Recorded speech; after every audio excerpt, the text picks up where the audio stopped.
નમસ્કાર મિત્રો, શું તમે ક્યારેય ટામેટાની અંદર લીલી કેપ્સ્યુલ નાખી છે? જો ના નાખી હોય તો વિડીયો જોયા પછી મિત્રો તમે પણ આવું કરવાના છો. તમારે મિત્રો એક મોટું ટમેટું લેવાનું છે અને તમારે મિત્રો તેને ખમણીની મદદથી તમારે વ્યવસ્થિત તેને ખમણી લેવાનું છે, તમારે ક્રશ કરી લેવાનું છે. અને મિત્રો તમે જોઈ શકો છો કે ટમેટું વ્યવસ્થિત આપણે ક્રશ કરશું એટલે કે આ પ્રકારનું પેસ્ટ જેવું બનીને તૈયાર થઈ જશે. તો હવે તમારે મિત્રો આ પેસ્ટ છે એને તમારે ગરણીની અંદર નાખવાની છે અને તમારે મિત્રો ઉપરથી તમારે ચમચીની મદદથી હાથ વડે તમારે દબાણ કરવાનું છે, પ્રેસ કરવાનું છે અને જે ટમેટામાંથી જે પાણી છે મિત્રો એ ટમેટાનું પાણી તમારે અલગ કરી લેવાનું છે, એટલે કે ટમેટાનો રસ તમારે અલગ કરી લેવાનો છે વાટકાની અંદર. અને હવે મિત્રો તમે જોઈ શકો છો કે વાટકાની અંદર ટમેટાનો રસ મિત્રો આપણે એક ટમેટાનો રસ કાઢ્યો છે. તો હવે મિત્રો તમારે તેની અંદર થોડો કોફીનો પાવડર તમારે નાખવાનો છે. જે બજારમાં કોફીનો પાવડર મળે છે એ તમારે થોડો અંદર નાખવાનો છે અને તમારે ચમચીની મદદથી વ્યવસ્થિત આ ટમેટાનું પાણી અને કોફીનો પાવડર છે એને તમારે વ્યવસ્થિત મિક્સ કરી લેવાનું છે. અને હવે મિત્રો વ્યવસ્થિત બધું મિક્સ થઈ જાય ત્યારબાદ તમારે મિત્રો તેની અંદર અડધું ફાડું લીંબુ તમારે તેની અંદર નીચોવી દેવાનું છે અને ફરીથી મિત્રો તમારે ચમચીની મદદથી બધું મિક્સ કરી લેવાનું છે.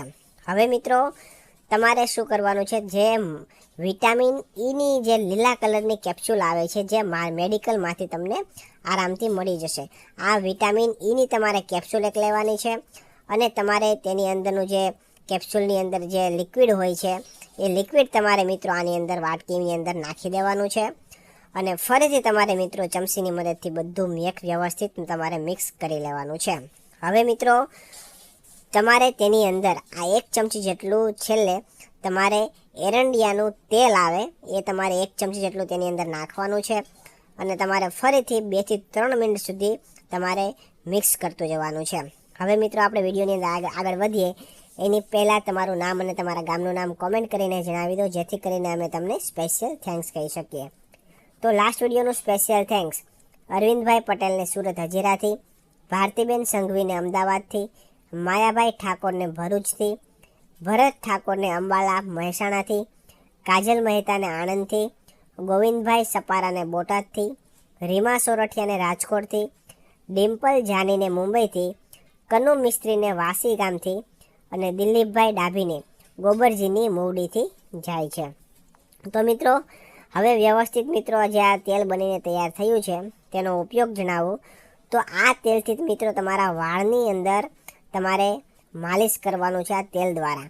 મિત્રો તમે ત્યારે નાવા જાઓ એની પહેલાં 2 થી 3 કલાક પહેલાં 15 થી 20 મિનિટ સુધી તમારે આ તેલથી માલિશ કરવાનું છે તમારા વાળની અંદર.